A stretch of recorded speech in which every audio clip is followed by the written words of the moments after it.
So mga kapatid, the title of our sermon this morning is Worry or Worship. Sa Tagalog ng worry, anong Tagalog ng worry? Pag-aalala. Anong Tagalog ng worship? Pagsamba.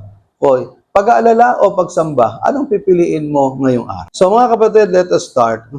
Ang sabi dito, remember God's promise. Ang promise ng Panginoon ay tapat, ang Diyos ay tapat noon, tapat ngayon, at tapat habang buhay. Hindi nagbabago ang Diyos. Naniniwala ba kayo doon?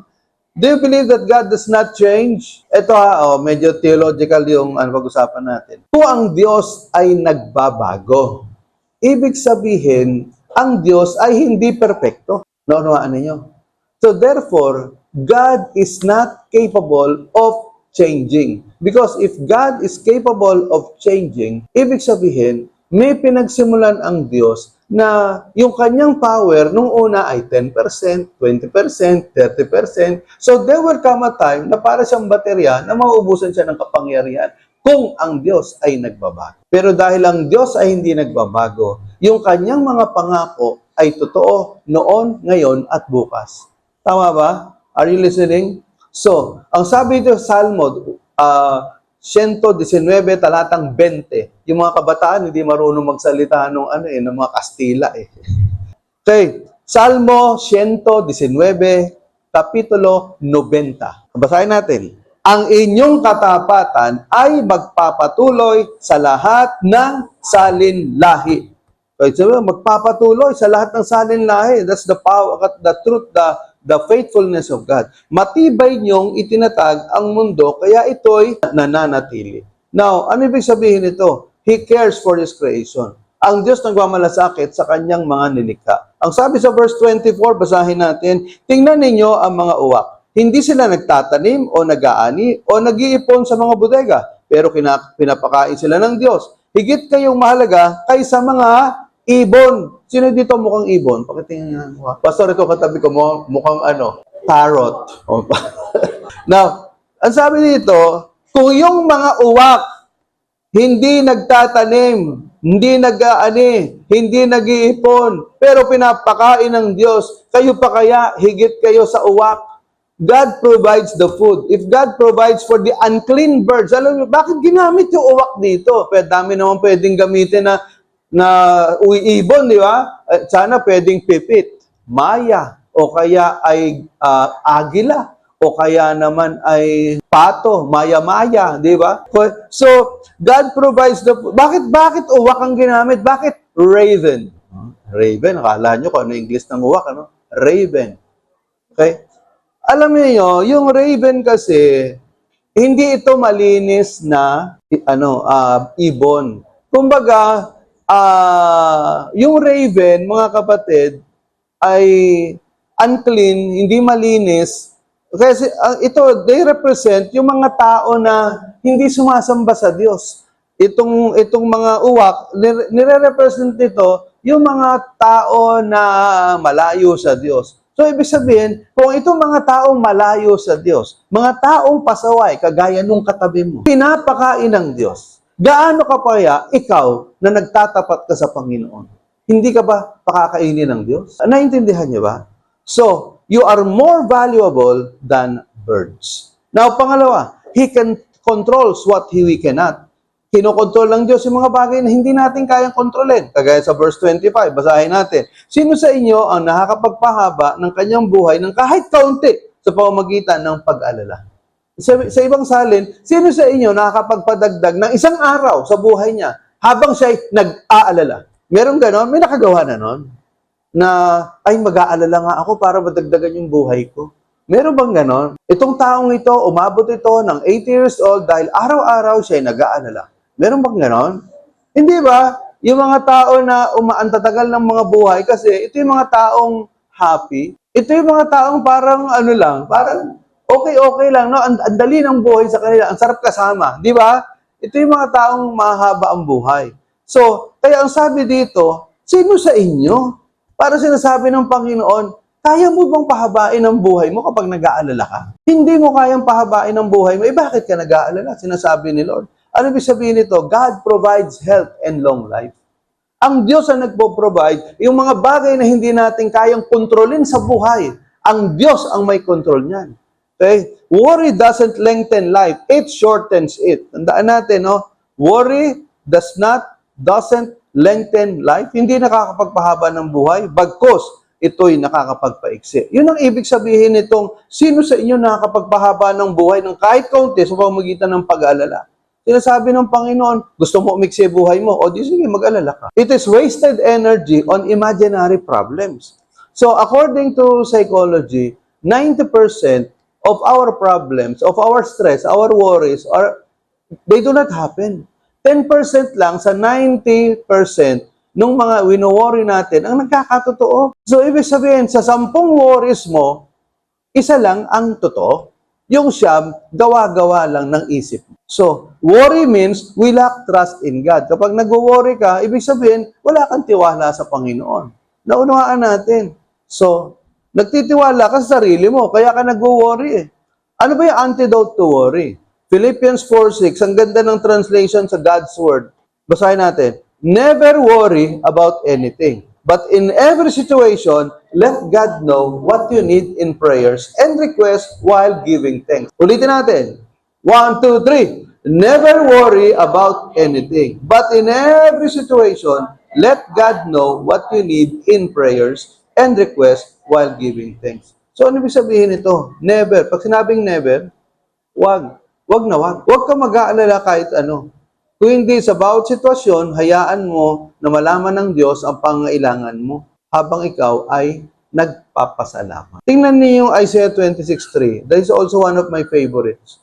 You will keep him or her in perfect peace, whose mind is stayed on you, because he trusts in you. Sa Tagalog, bibigyan ka niya ng perpektong kapayapaan, perfect peace.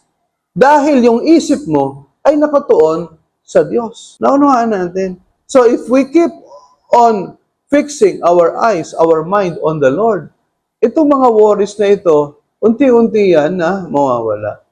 Now, in application, when you worry, you are trying to do God's job without His power. So, ibig sabihin, wino-worry mo itong mga bagay na to, na trabaho ng Diyos yung mag-worry. Naunawaan niyo mga kapatid. So, meron nga ako nabasa, merong nag-ads dyan na ang sabi, ang opening ay Assistant CEO. Assistant CEO. Okay. So, ang sweldo niya, 100,000 a month. Okay, so may nag-apply. Ang nag-apply, the interview. Ang sabi nung CEO, okay, tanggap ka na. So, sabi nung assistant CEO, so ano po ang job description ko? Isa lang ang job description ko. Lahat ng mga problema ko, problemahin mo. O, gusto niyo ba ganun trabaho?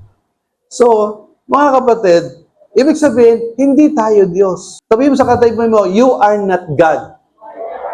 Sa kabila, you are not God. Ibig sabihin, hindi ka Diyos para ikaw ang mag-alala kasi wala ka namang power to do something in what you are worrying. Naunawaan ninyo? Hindi mo hawak yan eh. Mabuti sana kung may power ka, kagaya ng Diyos. Naunawaan natin, learn to release control, you are not God. Kagaya nung mga kapatid, no, nitong ang na-hospital si Pastora Malu, palaki ng palaki yung bill, 22 days in ICU, 100,000 per day yung gastos. Can you imagine? 100,000 a day. Talagang grabe.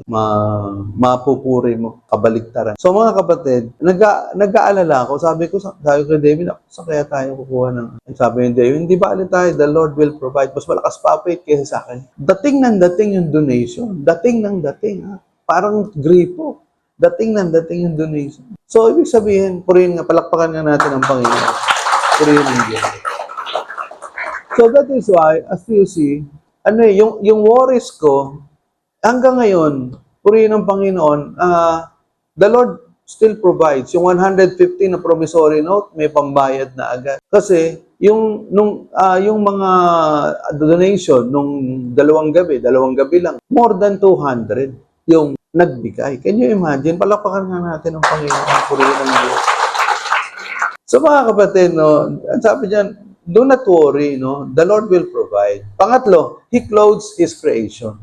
Luke 12:27, Look at the lilies and how they grow. They don't work or make their clothing. Yet Solomon in all his glory was not dressed as beautifully as they are.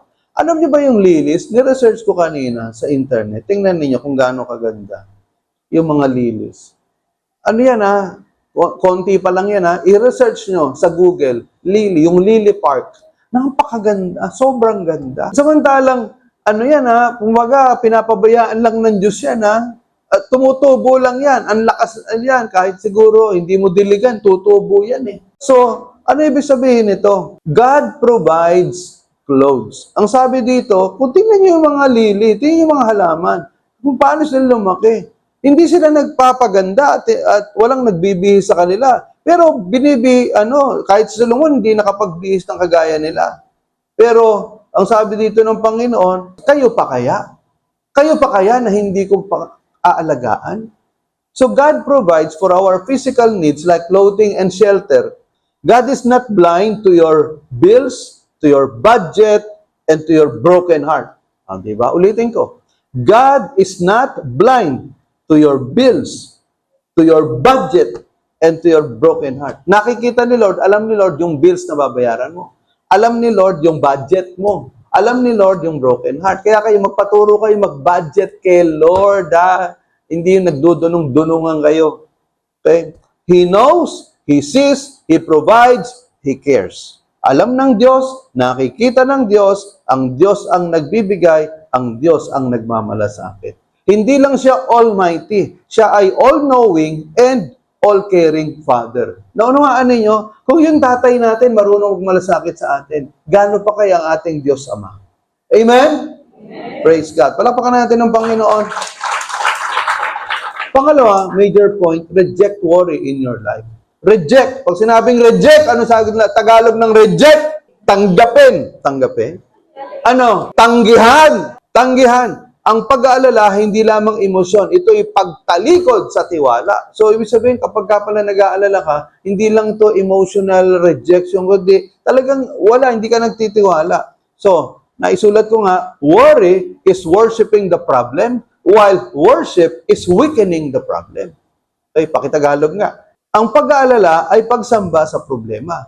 Ang pagsamba ay pagpapahina sa problema. Naunawaan natin mga kapatid. Okay, kabisaduhin niyo yan Now, sabi sa 25, 28, and 30, basahin natin. Sino sa inyo ang makakapagpahaba ng kanyang buhay ng kahit kaunti sa pamamagitan ng pag-alala? Kaya kung hindi ninyo kayang gawin ang ganyang kaliit na bagay, bakit kayo mag-aalala tungkol sa iba pang bagay? Galit na si Lord dito. Kay liit ng inyong pananampalataya. Grabe, talagang galit na si Lord sa mga warrior. Ang mga bagay na ito ang pinapahalaga ng mga tao sa mundo na hindi kumikilala sa Diyos. Ngunit alam ng inyong amang nasa langit na kailangan ninyo ang mga ito. Di ba? Si Lord galit sa mga warrior. Warrior ka. Kung warrior ka, ako galit si Lord sa iyo. Tingnan niyo tingnan niyo pagkakasulat So ano ibig sabihin nito? Una, worry is poison. Ang Tagalog ng poison? Lason. Sabi niya, it can't add hours to your life, but it can subtract years of your life. Poison yan Nakakapagpahina ng katawan niya, nakakapagbigay ng sakit, nakakapagpaiksi ng buhay. Kaya worry is poison. Pangalawa, worry is pessimistic. Ano Tagalog ng pessimistic? Pakitagalog nga, negative thinker. Puro ka negative. Hindi pa nagsisimula Hindi pwede yan, pastor. Hindi talaga pwede yan. Walang mangyayari yan. Hindi pa nga nagsisimula, wala ka na agad. So, worry is pessimistic. It shows that you have no faith in God. Hindi natin mababayaran yan, pastor. 46,616 na upa. Paano tayo makakabayad? 7 taon na nga tayo nagbabayad, advance pa Naintindihan nyo ba? So, worry is pessimistic. Pangatlo, worry is pointless. Walang katuturan. Your father knows that you need them. Alam ng tatay niyo yung pangangailangan ninyo, ba't mag-worry ka? Naunawaan ninyo? Sino dito ang mga magulang? Hindi makataas. Yung magulang na parents, hindi yung magulang na mandaraya. Sino ang mga parents dito? Taas ang kamay. Di ba yung mga parents, di ba, inaalala nyo yung mga anak niyo kahit hindi humihingi, kung matino kang magulang, di ba, pinaghahandaan mo yung pangailangan ng anak mo? Pastor, di ako matino. Yung mga matitino, di ba, bago magpasukan, inaalala mo na. Di ba, namumroblema ka na, iniipon mo na, ano bang gamit ng anak ko. Di ba, pinaplano mo na. Okay? So, kaya, sabi, your Father knows that you need them. Eh, bakit ka mamamatay sa pag-aalala? Manalangin ka, mag-worship ka. Okay? Yun ang gusto ng Panginoon. Pang-apat, worry is pagan. Pag sinabi nating pagan, ito yung mga taong walang pagkakilala sa Diyos at hindi kumikilala sa Diyos. Pagan. So, sabihin nito, yung mga Gentile world eagerly seeks this thing. So, itong mga taong walang pagkakilala sa Diyos at mga tumatalikod sa Diyos, ito yung mga pinag-aalala nila, itong mga bagay na to, food, clothing, shelter, long life, no? Ito yung mga pinag-aalala nila. Pero ang sabi ng Panginoon dito sa binasa natin, mag-worship ka. At yun ang aking third major point. Let us shift our focus from temporal cares na food, clothing, shelter, long life. Alisin muna natin yan. Ang sabi kasi dito, refocus on God's kingdom. Kung nakatingin ka sa kaliwa, tingin ka sa kanan. Parang gano'n. Mag-refocus ka. Okay? Now, shifting focus from temporal worries to God's kingdom. So, kaya ang sabi dito, instead of being consumed by worry, believers should actively seek God's kingdom and His righteousness. Why? Imbis na mag-alala daw tayo sa food, clothing, shelter, and long life, ang isipin daw natin, paano tayo makapaglingkod sa Diyos? And that is our first priority. Naintindihan niyo? So, una, the kingdom must be our pursuit. Pursuit, ibig sabihin yung hinahabol. So, ang sabi sa verse 31, basahin natin lahat, 1, 2, 3, but seek His kingdom, and these things will be given to you as well. Ibig sabihin, unahin mo ang kaharian ng Diyos. Yun yung nakalagay sa Matthew 6:33, mas malinaw. Seek first the kingdom of God, and all these things will be added unto you. Unahin mo ang kaharian ng Diyos at ang kanyang katwiran, at lahat ng bagay ay idadagdag niya sa inyo. That is my life verse. Matthew 6:33, as simple as that. Talagang pinaninindigan ko yung Matthew 6:33. At ilang beses ko na, 40 plus years ko nang napatunayan na totoo, na kung unahin mo ang Panginoon at ang paggawa ng katwiran, lahat ng bagay, ibibigay sa iyo ng Diyos. So what is the kingdom of God? Ang kingdom of God, Lord, what does it mean to seek God's kingdom? It is the rule, pamumuno, and reign, paghahari of God in our lives and the community. So, yung kingdom of God, hindi ito yung physical kingdom na parang kay Kibuloy, the kingdom of Jesus Christ na nagtayo ng kingdom. Hindi, ang kingdom, it is invisible. Hindi ito building. Ang kingdom of God, ito yung paghahari ng Diyos sa puso natin, sa buhay natin, at sa community na sumusunod sa Panginoon. Naintindihan niyo ba? So, it submits to Christ's lordship, lives by kingdom values, prioritizes spiritual treasures over material possessions. Ano ibig sabihin ito? Yung kingdom of God, mga kapatid, ito yung pagpapasakop sa pagiging Diyos ni Kristo, sa pagiging Panginoon ni Kristo. Yung buhay mo, isusuko mo sa Panginoon. That is the kingdom of God. And then, kapag kayo mga tao, how can you advance the kingdom of God? It is by sharing the gospel and making them surrender their lives to Jesus Christ. Kagaya natin, we are part of God's kingdom. Bakit? Because we have surrendered our lives to the Lord. Naintindihan niyo ba? Ngayon, pagkalimbawa, Monday to Saturday, wala tayo dito. Nasaan ang kingdom of God? Ang kingdom of God, nasa mga eskwelahan, nasa mga palengke, nasa mga trabaho, nasa mga opisina. Naintindihan niyo ba? So, kasi nakakalat ang kingdom of God ngayon. Naintindihan niyo? So, kasi nga, the kingdom of God is the rule and reign, pamumuno at paghahari ng Diyos sa ating buhay. Unawaan po natin. Kaya ang sabi, unahin niyo muna yung kaharian ng Diyos, ang paggawa ng katwiran. Now, part of the kingdom, of course, is the church. Okay? The church is part of the kingdom. Pero the kingdom of God does not end in the church. Naunawaan ninyo, hindi yung, makapunta nga sa kingdom of God. Isipin, ang nasa isip mo yung church. O, totoo yun. Because the church is part of God's kingdom. Pero paglabas natin dito, yung kingdom of God kumakalat. Maliwanag, no? Tama ba? Okay, pumalakpak nga yung nakakaintindi. Ayun, praise God. So, pangalawa, the kingdom of God must be our priority. Ibig sabihin ng priority, ito yung mga bagay na pinahalagahan natin. Now, hindi ito yung, if I have time, o kaya may imbitahin ka, ay, sorry, pag may time na lang ako. Imbitahin mo sa Bible study, imbitahin mo sa prayer meeting, imbitahin mo sa church, ay, sorry busy ako eh. Hindi bale, pag may time. Darating tayo dyan. Di ba ganon? Di ba usually mga sinasagot sa inyo, pag may time, darating tayo dyan. Hindi. Dapat kapag ang pinag-uusapan natin ay patungkol sa kaharian ng Diyos, dapat lagi kang merong time. Dapat pinaghahandaan mo yan. Ini-schedule mo yan. So God doesn't want to compete with your calendar of activities. He wants to rule over it. Ibig sabihin, may kalendaryo ka. Okay, month of June. Ano bang mga activities ko ngayong month of June? So, totoo yan. Ilagay mo yan. Planuhin mo yung buhay mo. Pero, dapat, ang number one sa buhay mo, ang Panginoon. Dapat, number one sa mga gawain mo sa buhay, si Lord. He wants to be the first, not the last. Naunawaan natin. In application, schedule kingdom activities. First, worship, prayer, Bible reading, giving, serving, fellowship, discipleship, evangelism, anything that advances the kingdom of God on earth. Ano ibig sabihin nito? Yung prayer time mo, yung Bible reading mo, yung mga bagay na ginagawa natin para lumago, para napalataya natin sa Panginoon, dapat inuuna natin yan. Naunawaan natin. Hindi ko sinasabing ito lang ang gawin nyo. Kung hindi, ito yung unahin natin. Ito yung prioritize natin. Kaya ako nalulungkot ako doon sa mga laging late sa church. Pero sa mga school, hindi nalilate. Sa trabaho, hindi nalilate. Pero bakit pagdating sa church, laging late? Naisip nyo ba yun? Ako lagi ko naiisip yun. Kapag ka sa church, kung hindi late, absent, ang mga pinapriority, yung mga bagay na makamundo, hindi unahin si Lord. Eh, ang sabi sa Bible, unahin mo ang Panginoon. In fact, ano yung ikaapat na utos? Honor the Sabbath. Parangalan mo yung araw ng pagsamba. Paano mapaparangalan yung araw ng pagsamba? Ikaw ano ang pinaggagawa? Na pwede namang gawin ng Lunes hanggang Sabado. Kaya nga, di ba, nakalagay sa Bible, binigyan ko kayo ng 6 na araw, Lunes hanggang Sabado, para gawin lahat ng gusto ninyo. At yung ikapitong araw, ibigay nyo sa akin. Hindi nga buong araw 3 oras lang kasama na biyahe doon. Naintindihan nyo? Hindi pa rin, ninanakaw pa rin kay Lord. And then itatanungin, ba't kaya kami hindi pinagpapala ni Lord? Abi, tanungin mo yung sarili mo.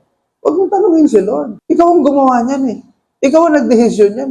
Tapos isisihin mo si Lord, magbabackslide ka. Dahil hindi sinasagot ni Lord yung prayer mo. In the first place, ikaw ang violator. Naintindihan niyo ba? Are you getting my point? So mga kapatid, pangatlo, the kingdom unlocks provision. Ito na ang pinakamagandang parte. Ang sabi diyan, and these things will be given or provided for you. Okay, kapag inuna mo ang Panginoon, inuna mo si Lord, ang sabi sa verse 31, at ang sabi sa Matthew 6:33, inuna mo si Lord. Ang sabi diyan, all these things will be added unto you. Eto, sinungaling ba ang Diyos? Sinungaling o hindi? Hindi. Sasampu ang sumagot. Ang Diyos hindi sinungaling. Ang Diyos ay tapat at banal na tumutupad sa kanyang mga pangako. So, pag sinabi ng Panginoon, unahin mo ako, unahin mo yung kaharian ko, unahin mo ang paggawa ng katwiran, at lahat ng bagay, idadagdag ko sa buhay mo. Paniwalaan mo yan. Naunawaan natin. That is faith. Manampalataya, kasabihin mo, Lord, sinabi mo, Matthew 6:33. Luke chapter 12, verse 31. Lord, I am holding you responsible to fulfill your promise. Gagawin ko yung kondisyon, gawin mo, Lord, yun pong pangako mo. The premise and the promise. The premise means, ano yung kondisyon? Yung promise, ano yung pangako ng Diyos? Ang premise, unahin mo ang Panginoon at ang paggawa ng katwiran, that's the premise. What's the promise? And all these things will be added unto you. Yung premise, sa iyon. Yung promise, sa Diyos yun. Naintindihan natin? Ngayon, sabihin natin, Lord, ginawa ko yung part ko. It's now time for you to do your part. At sabihin ni Lord, maghintay ka. Pauulanan kita ng biyaya. Naunawaan natin. Darating yung panahon, sabihin, Lord, nalulunod na po ako sa blessing. Pwede po bang hinay-hinay lang? Mararanasan niyo yan. Ako nararanasan ko yan. So mga kapatid, provision is the result, not the goal. When you seek God, blessings follow naturally, not forced or forcefully.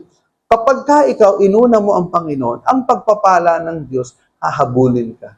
Natural yan. Provision is the byproduct, not the pursuit. Ibig sabihin, huwag mong habulin yung pagpapala. habulin mo si Lord. Naunahan natin, habulin mo si Lord dahil ang Lord ang nagbibigay ng pagpapala. Huwag mo habulin yung pagpapala kasi pag nadakma mo yung pagpapala, o di, hanggang dyan ka lang. Pero pag nahawakan mo si Lord, yung hinawakan mo, yun ang nagbibigay ng pagpapala, di unlimited. Naintindihan niyo ba? So, God adds what you need when you put Him first. Okay? Kapag inuna mo ang Panginoon, idadagdag niya. Sabi, Lord, I will add. All these things will be added. Hindi sinabi, all these things will be subtracted. But all of these things will be added unto you. So, hindi ito prosperity gospel na, magpayaman tayo. Hindi. But this is priority gospel. Unahin mo ang Panginoon at ang Diyos ang magpapala sa buhay mo. So, the key to godly prosperity is what? Prioritizing the kingdom of God. Ito mga kapatid. Make an experiment, ha? Make an experiment. In the next 90 days, ha? O isagad nyo na, 120 days. In the next 120 days, unahin mo si Lord. Unahin mo ang Panginoon. Lahat. Unahin mo. Number 1 ka, Lord, sa aking prayer, sa aking devotion. Pag Sunday, huwag kang absent. At talagang sundin mo lahat ng pinapagawa ni Lord. Tingnan mo, in the next 120 days, kung hindi mag-multiply ang blessing ng Diyos sa'yo. Ito, i-challenge ko rin kayo. Yung mga hindi nagta-tithes dito, mag-tithes kayo in the next 90 days. Kapag hindi kayo pinagpala ni Lord, lahat ng naibigay ninyo, ibabalik ko sa inyo, plus 10%. Totoo to. Pero I'm telling you, hindi kayo mananalo kay Lord. Kasi kapag nagbigay ka ng 10% mo na galing sa puso, abangan mo, the Lord will bless you. Huwag ka lang lustay. Yung iba kasi nagtatights pero mga lustay. Kaya wala rin. Now, in application, don't chase the blessings, chase the King, and the blessings will chase you. Ano sa Tagalog niyan? Pakitagalog na. Huwag mo habulin yung pagpapala. Habulin mo yung hari. At yung pagpapala ang hahabol sa iyo. Tingnan niyo yung Psalm 23 verse 6. One of the most beautiful verses in the Bible. Basahin natin yung wikang Ingles. 1, 2, 3. Surely goodness and love will follow me all the days of my life.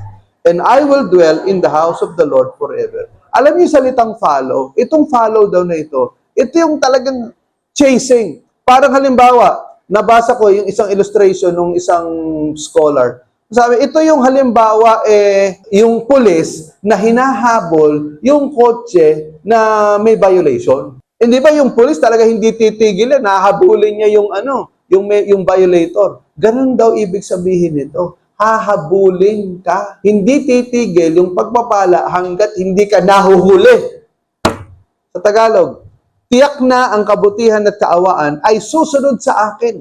Sa lahat ng mga araw ng aking buhay, tinan niyo, hindi lang 90 days, hindi lang 10 years, hindi lang 20 years na habulin. Sabi, in all your life, the blessings will chase you. At ako'y maniniraan sa bahay ng Panginoon magpakailanman. Ano ibig sabihin nito? Ibig sabihin, the blessings of the Lord, the presence of the Lord will be with me.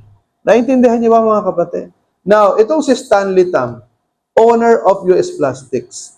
So, sabi dito, pagkatapos isuko ni Stanley Tam ang kanyang kumpanya kay Lord noong 1955, kung saan legal niyang ibinigay ang 100% ng shares sa isang Christian foundation, doon nagsimula ang milagro. Lumaki ng 4 na beses, quadrupled ang kanyang negosyo sa mga sumunod na taon. Nagkaroon sila ng 30,000 different plastic products at 85,000 customers all over the world.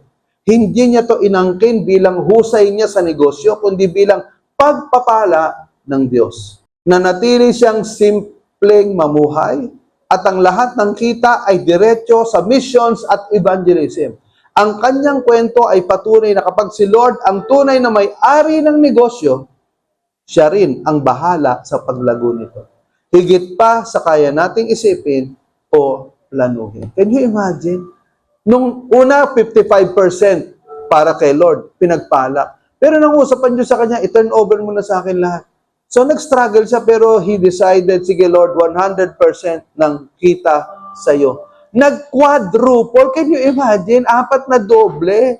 Kasi si Lord na nga may-ari. Siya, CEO, swelduhan na lang siya. Pero yung kita, sa Lord na lahat, sa mission evangelism, can you imagine that? I-research nyo sa Google to. Totoong tao to. Stanley Tam, US Plastics. So in conclusion, don't worry about tomorrow, but worship God today. 3 bagay na gusto ng Diyos na ituro sa atin. Magtiwala sa kalinga ng Diyos. Talikuran ang takot sa makamundong bagay. Huwag kang magpaalipin sa takot.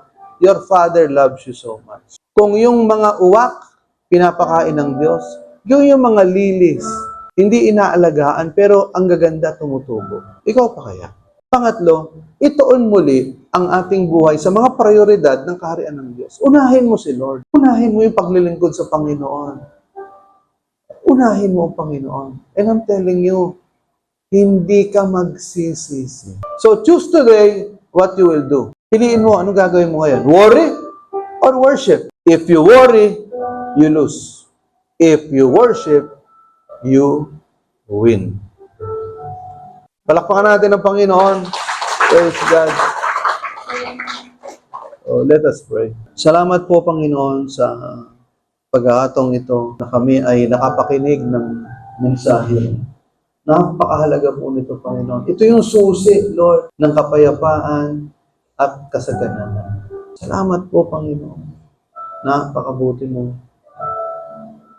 Hindi namin kayang sukatin ang kabutihan mo sa amin at ang katapatan. Lord, kung matututo lang kami na talagang unahin ka, i-prioritize ka sa buhay namin, siguradong baba ang pagpapala. Dalangin ko, Panginoon, lahat ng naririto. Kausapin ko ninyo. Mga kapatid, the Lord is speaking to me right now. Gustong makakita ni Lord, sino sa inyo dito, you are making a commitment right now na sabihin niyo, Lord, gusto ko pong subukan. Yung Luke 12:31 at Matthew 6:33, na kung uunahin kita, pararangalan kita, uunahin ko yung katwiran, I will prioritize you in my life. You will bless my life. Mga kapatid, sino dito, that is the desire of your heart. That is the commitment that you want to make God today. Sinasabi mo, Lord, it's about time. Magpakaseryoso na ako sa paglilingkod sa iyo, sa pagsamba sa iyo, Panginoon. Gusto kong maranasan, Lord, yung natural flow of your blessing sa buhay ko. Kagaya ng ipinangako mo. If that is the prayer of your heart, that is the desire of your heart, that is the commitment that you want to make today, nakausap ka ng Panginoon. God wants to bless you. God wants to bless you. God wants to change your life. God wants you to experience true prosperity. Yung tunay na kasaganan, na may kapayapaan. My desire is to make you the number one personality in my life. Uunahin kita sa buhay ko. Salamat po, Panginoon. Oh God, these people are standing before you, Lord. I hope and pray na naunawaan po nila yung kanilang pagtayo. Dalangin ko, Panginoon, sa umagang ito, magmula po sa araw na to, selyuhan po ninyo yung kanilang commitment. Selyuhan po ninyo, Lord, yung kanilang pagtatalaga ng kanilang mga buhay sa inyo. Dalangin ko, Panginoon, ang bawat isa. Lord, dalangin ko po na magmula sa araw na ito, Lord, lalalim yung kanilang pananampalataya sa inyo. Magkakaroon sila ng joy and desire to read the Bible, to pray, to attend the church, the prayer meeting, Lord God, the Zoe, Lord. Panginoon, dalangin ko magmula sa araw na to, Panginoon, mararanasan nila yung kagalakan, yung katapatan mo, at sa mga darating na araw, Panginoon, pasasaganain mo yung kanilang mga buhay bilang bunga ng kanilang katapatan ng paglilingkod sa iyo. And I pray, O God, Lord Jesus, Lord, that, O God, within this year, mararanasan nila yung kasaganaan. Yung mga may utang, makakabayad sa mga utang. Yung mga may business, aangat ang kanilang mga business. Yung mga may kaaway, makikipagkasundo sa mga kaaway. Magkakaroon ng kapayapaan, kagalakan, kasaganaan, ang kanilang mga buhay, kagaya ng ipinangako po ninyo sa Lucas 12:31, that if you will serve Him, He will give you all of these things. Thank you, Lord. Salamat po, Panginoon. To you alone be the glory, the honor, and the praises in Jesus' name. Amen.